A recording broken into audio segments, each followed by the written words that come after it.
2022年3月23日，美国东部时间上午9点，一场名为中国艺术珍品的拍卖会在纽约苏富比拍卖行刚刚揭幕。在不同朝代的古董珍宝中，尤其引人注目的是第287号拍品，咸丰3年上海利昌照相号僧格林沁肖像照。它的起拍价是5万美元，而最终的成交价高达10万0800美元。这个结果不仅让在场的很多人吃惊，也让大洋另一端的历史影像研究者童冰雪非常惊讶，因为就在拍卖之前，他发现那张照片是伪造的。这并不是一个可以轻易得出的结果。在了解其中的逻辑之前，首先需要我们了解的是，为什么它可以卖得这么贵。按照拍卖行的评语来说，它是目前已知的由中国人拍摄的最早的照片。尤为重要的是，这张照片的真实性得到了诸多渠道的认可，而且相对连续的收藏记录也大大增加了它是真品的可能性。更为难得一见的是，这一次拍卖行展示出了照片背面的清晰图像。正是照片背面的文字信息，让很多学者、藏家，还有拍卖行的专家确认了这张照片的珍贵历史文化价值。也正是由于这张背图的存在，我的这位朋友才终于解开了多年来的疑惑：照片是伪造的。在反复纠缠了童老师很久之后，我们终于搞清楚了其中的缘由。让我们来分析一下背图上到底有什么。最上方的文字非常模糊，只能隐约地看到最右侧的1853。拍卖行认为这是一段法语，大意是1853年8月1日，这也是人们确定照片拍摄时间的重要依据。紧接着是一个附着在背图上的贴纸，中英文混杂在一起，大意是在介绍照片主人公的身份，中国的克林将军。下方的这个单词即是照片的拍摄手法，银版摄影。再下一行的英语表达的也几乎是同一个意思。而在背图的最下方则是拍摄照片的照相馆信息，上海利昌照相号开设在北一社支店在古岭。中间是照相馆的英文，其中一行被抹去，正下方则是上海古岭的英文。再往左是一句手书：大清咸丰3年8月，正黄旗统帅克林将军。检视完背图之后，我想大家自然而然都会好奇，为什么照片的持有者要涂黑下方的这些信息呢？尤其它并不是什么值得让人悔恨的手书，仅仅是和照相馆相关的一些信息而已。这其中的动机是非常可疑的。将背图的这部分用软件做一系列的处理，然后我们就可以看到被隐去的字符：北四川路1855号，紧邻艾普鲁影戏院。进而我们也不难猜出右侧的黑块抹去了什么。显然将这些字体涂黑的人并不想让我们发现照相馆所在的位置。可这又是为什么呢？通过在申报档案库中搜索利昌1855，我们基本可以确认，那家活跃于1920年代的上海利昌照相馆就是我们要寻找的目标。为了搞清楚这个平平无奇的位置信息究竟有什么值得隐藏的必要，我们设法搜集了许多这一时期的上海旧地图，中间这一条就是北四川路。在一张非常模糊的地图中，我们找到了艾普鲁影院，以此来推断利昌照相馆应该是在这里或者这里。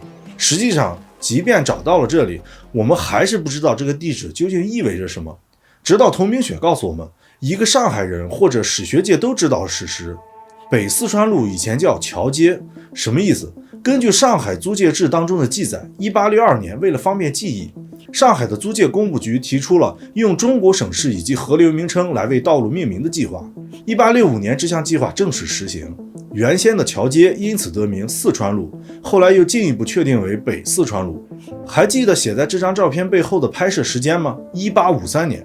而在当时，北四川路根本就不存在，又怎么可能出现在利昌照相馆的地址当中呢？不仅如此，我们还在1911年12月20日的《字林西报》上看到了艾普鲁影院即将装修完毕的新闻。这意味着这家影院直到1911年底才正式建成，所以它也不可能出现在照片的地址当中。最疯狂的是，在1923年2月24日的《申报》当中，我们清晰地看到了一个利昌之16周年纪念的标题。如果从1923年倒推的话，利昌照相馆应该是起始于1906或者1907年。然而这家1906年才开始营业的照相馆居然拍出了一张1853年的照片。更有意思的是，童冰雪还提醒我们，虽然隐去了北四川路和艾普鲁影院，但那个将信息涂黑的人却忘记了左侧的古岭。上海的古岭路修建于1914年，得名于江西古岭，而后者作为庐山的避暑胜地，也是直到1895年才被英国传教士改了名字。在此之前，它叫做古牛岭。由此可见，那个将信息涂黑的人是在刻意隐瞒利昌照相馆在1853年根本不存在的事实。尽管过程中还是露出了马脚，但我们还是应该去追问，这种隐藏背后的动机是什么呢？实际上，这并不是这张照片第一次面世，它曾于1984年在北京展览，而在当时，这张照片的背图刚好被著名摄影史学者陈深拍了下来。由此我们不难看出，背图中的那些手写的汉字并不是原生的，它明显是在1984年之后才被另一个人加上去的。大清咸丰3年，正黄旗统帅克林将军。这句话明明和背图中其他语言的手书表达的是同一个意思，那把它用中文再书写一遍的意义在哪里呢？种种的矛盾之处都不免让人怀疑这张照片的真实性，尤其是他在苏富比拍出高价的原因。照片中的人真的是中国人吗？早在2016年，那位拍下84版背图的摄影史学者陈深就对此人的身份提出过质疑。排除脸型上的考证，我想很多人在看到这张照片的第一时间都会感到奇怪，这究竟是照片还是油画？其实了解这张照片的方法就藏在了这本书里，由童明雪亲自撰写的《中国照相馆史》。很少有现代人喜欢整天拍黑白照片，实际上当摄影术发明之后，很多过去的人也有过类似的情绪，所以他们的解决方法是画彩照，也就是用颜料在黑白的画面上人工着色。这种方法听起来可能有些笨拙，但有时候你就是很难想象人类的创造力可以如此疯狂地突破时代的局限。如果不是收藏者的标注，我们真的很难想象如此细腻的画面居然出自最原始的人工。当然，不是所有的着色照片都能做到如此的精致，大部分情况下它们是接近这样子的。我们很明显就能感觉到色彩和人物本身的割裂感，但是对比这张照片，我们也不难发现，虽然人工着色的水准有高有低，像这样因为涂色而丢失了衣物本身大部分细节的状况也并不多见。要么是当时上色的画师技术过于拙劣，要么就是他有意而为之。他要拿颜料掩盖什么呢？从这一点反过来思考，摄影史学者徐婷婷发现，画中人所穿的长袍袖口过窄。虽然中国的传统长袍有宽袖和窄袖之分，但这样紧绷的袖口还是很怪异，很有可能他原本穿的是西装。而在童明雪看来，照片中长袍的襟口是一个值得思考的点。如果用其他的老照片来对比，我们会发现它的确符合交领右衽的中国传统，但显然那位上色者忽略了摄影技术上的区别。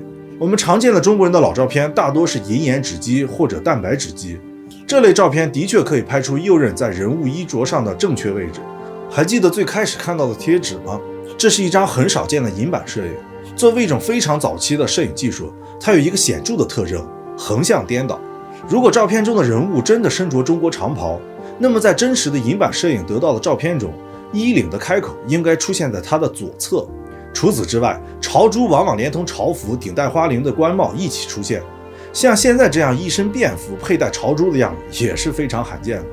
所以他推断，照片主人公的衣着是后来者凭空臆造出来的，他不是中国人，拍摄者也不是上海的利昌照相馆。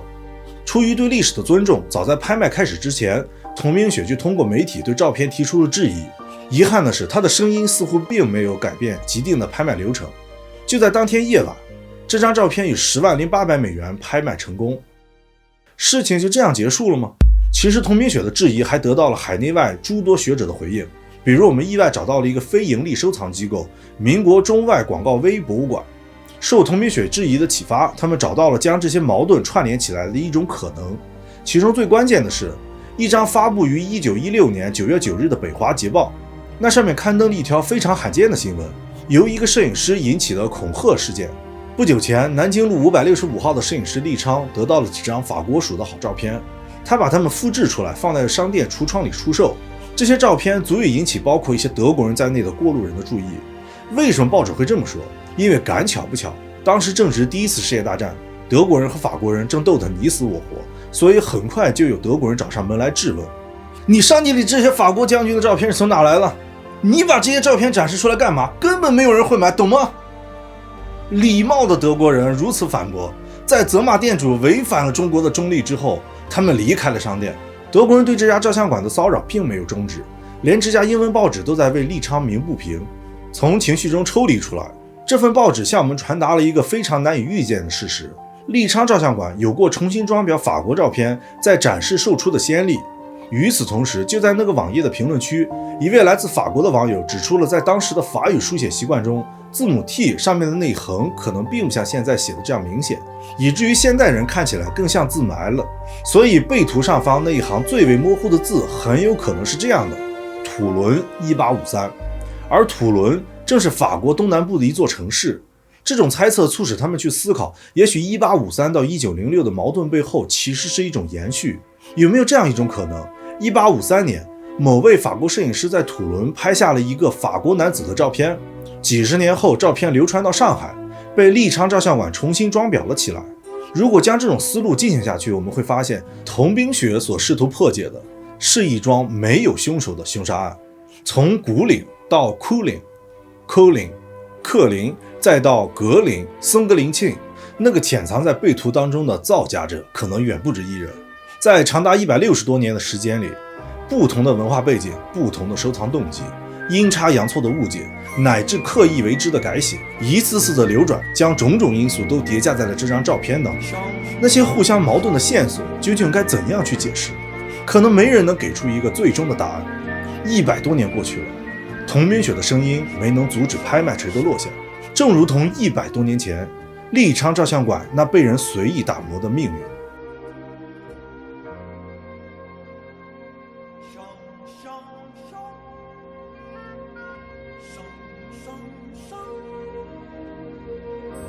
上上上。